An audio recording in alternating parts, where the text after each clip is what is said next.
लालच एक ऐसी बुरी बला है जिसके ऊपर ये अपना प्रभाव जमाती है, उसे वो कहीं का भी नहीं छोड़ती। आज की घटना जो मैं आप लोगों को बताने जा रहा हूँ, यहाँ पर 3 बेटों के ऊपर लालच इस तरह से प्रभावी हो जाती है, वो 3 बेटे अपने बूढ़े माता पिता को बड़ी ही बेरहमी के साथ इस दुनिया से विदा कर देते हैं।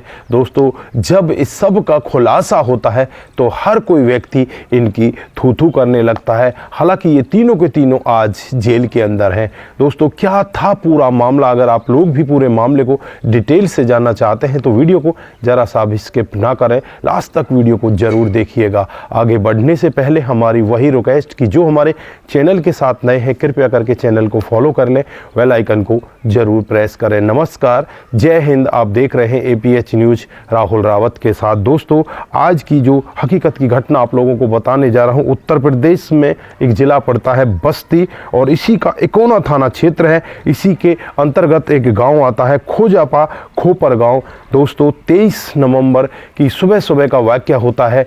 जब किसान अपने खेतों की तरफ जा रहे होते हैं, तभी झाड़ियों में उन्हें कुछ ऐसा सामान दिखाई देता है जिसे देखकर वो एकदम से चीखने लगते हैं। जब करीब वहां जाकर देखते हैं तो 2 लोगों की वहां पर डेड बॉडियां पड़ी होती हैं। दोस्तों, ये दोनों के दोनों पति पत्नी होते हैं। पति का नाम रोशन खान जो पूर्व प्रधान होते हैं और उसकी पत्नी का नाम वसीला। दोस्तों, आनन फानन में ही यहाँ पर पुलिस को बुला लिया जाता है। पुलिस दोनों डेड बॉडियों को अपने कब्जे में लेती है, उसके बाद उन्हें पोस्टमार्टम के लिए भेज देती है। इधर आसपास के लोगों से भी जांच पड़ताल करती है। इनके 3 बेटे होते हैं, एक का नाम हसीब, दूसरे का नसीब और तीसरे का मुसीब। ये तीनों बेटे दहाड़े मार मार कर रो रहे होते हैं और ये यहाँ पर यही कहते हैं कि हमें कुछ भी नहीं पता, रात को तो माता पिता यहाँ पर आराम से सो गए थे, लेकिन सुबह यहाँ से वो कब में चले गए, हमें किसी को कानो कान खबर नहीं है। दोस्तों, पुलिस फिर उनसे पूछने लगती है कि सुबह जब गए थे और वापस नहीं आए थे तो तुमने खबर क्यों नहीं की? तो यहाँ पर वो लोग कहते हैं कि वो हर दिन घूमने के लिए बाहर जाया करते, आज भी वो घूमने के लिए गए थे, इसलिए हमने ज़्यादा लोगों से पूछताछ नहीं की। उसके बाद पुलिस यहाँ पर और गहराई से छानबीन करने लगती है।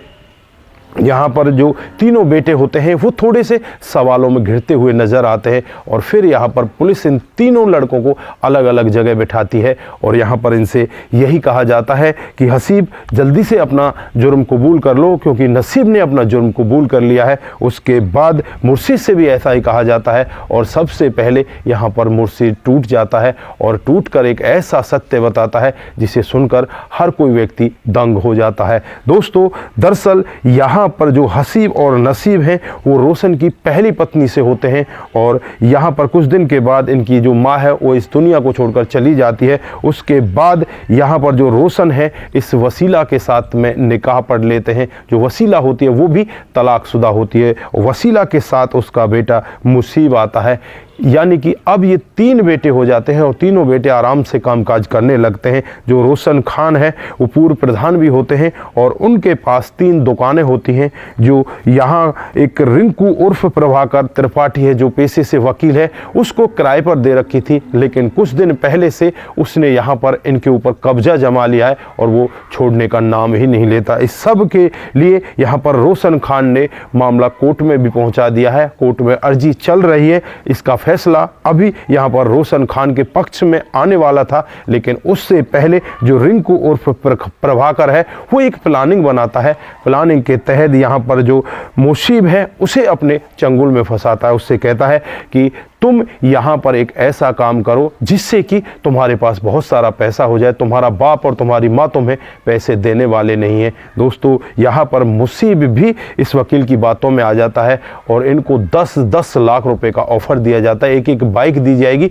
और 10-10 लाख रुपए दिए जाएंगे और जो प्रॉपर्टी है वो तुम्हारे नाम कर दी जाएगी। दोस्तों, यहाँ पर मुसीब अपने इन दोनों भाइयों से भी बातचीत करता है कि इस तरह से माता पिता को रास्ते से हटाना है। मेरी वकील साहब से बात हो गई है, वो 10-10 लाख रुपए हमें देंगे और एक बाइक देंगे और जो प्रॉपर्टी होगी वो भी हमारे नाम वो उतरवा देंगे।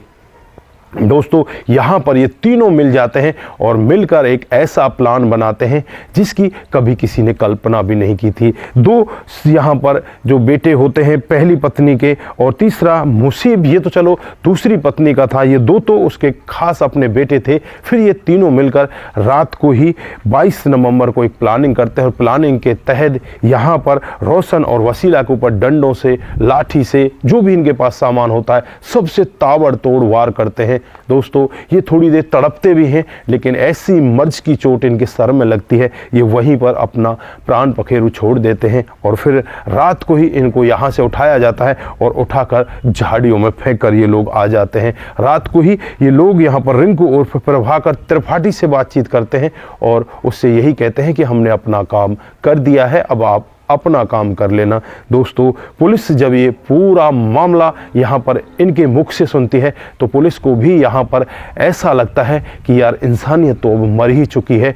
खुद सगा बेटा अपने पिता अपनी माँ को कैसे रास्ते से हटा सकता है, लेकिन यहाँ पर लालच इनके ऊपर इस तरह से हावी हो जाती है, ये तीनों के तीनों मिलकर अपने माता पिता को बड़ी ही बेरहमी से इस दुनिया से विदा कर देते हैं। दोस्तों फिलहाल के लिए यहाँ पर इन तीनों लड़कों को गिरफ्तार कर लिया गया है और जो वकील है रिंकू उर्फ प्रभाकर, उसे भी गिरफ्तार कर लिया गया है। इन चारों लोगों को पकड़कर जेल के अंदर बंद कर दिया गया है। लेकिन आसपास के लोग जब भी इस मामले को सुन रहे हैं तो हर कोई व्यक्ति यहाँ पर सोचने के लिए मजबूर हो रहा है कि लालच के बसीभूत होकर ये बच्चे कितना गलत काम कर जाते हैं। आज इनके हाथ में कुछ भी नहीं है, इनके पल्ले कुछ नहीं है, ना तो ये घर के रहे ना घाट के। वही मतलब हो जाता है कि धोबी कुत्ता घर का ना घाट का।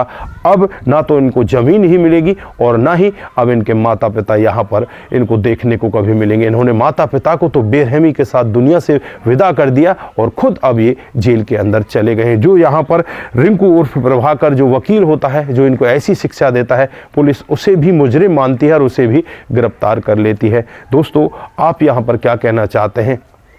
आपकी जो भी राय है एक बार कमेंट बॉक्स में ज़रूर दीजिएगा। दोस्तों जिन साथियों ने हमारे पिछले वीडियोज़ पर कमेंट किए थे उनका नाम हम यहाँ पर बारी बारी से लेने वाले हैं। पहला कमेंट आता है वो मुनमुन श्रीवास्तव जी का आता है। वो लिखते हैं वेरी गुड स्टोरी, दादा दादी और लड़के बहुत अच्छे थे, जिला गोपालगंज बिहार 28 से। आपका बहुत बहुत धन्यवाद। उसके बाद शंकर स्वामी जी लिखते हैं कि आपकी कहानी बहुत ही अच्छी लगती है, आपका भी दिल की गहराइयों से बहुत बहुत धन्यवाद। कमल सिंह जी हमें लिखते हैं वेरी नाइस कमल जी, आपका भी बहुत बहुत धन्यवाद। कविता बोरा जी लिखती हैं नाइस स्टोरी सर जी। कविता जी आपका दिल की गहराइयों से बहुत बहुत धन्यवाद। उसके बाद हरि भाई दुलवानी जी लिखते हैं कि हरि भाई दुलवानी नाइस स्टोरी, आपका भी दिल की गहराई से बहुत बहुत धन्यवाद। उसके बाद राम कुमार जी हमें लिखते हैं कि आप बहुत अच्छी कहानी सुनाते हो और मैं आपकी कहानी हर रोज़ सुनता हूँ, आपका दिल की गहराई से बहुत बहुत धन्यवाद। उसके बाद प्रदीप सेन जी हमें नाइस लिखते हैं। प्रदीप जी आपका भी बहुत बहुत धन्यवाद। Monu Jain ji very nice video. Monu जी आपका भी दिल की गहराई से बहुत बहुत धन्यवाद। आप सभी लोग इसी तरह से हमें देखते रहें, इसी तरह से अपने कमेंट हमारे साथ में साझा करते रहें। आप सभी का दिल की गहराइयों से बहुत बहुत धन्यवाद। सतर्क रहें, सावधान रहें, रिश्तों की अहमियत को ज़रूर समझें। नमस्कार, जय हिंद, जय भारत।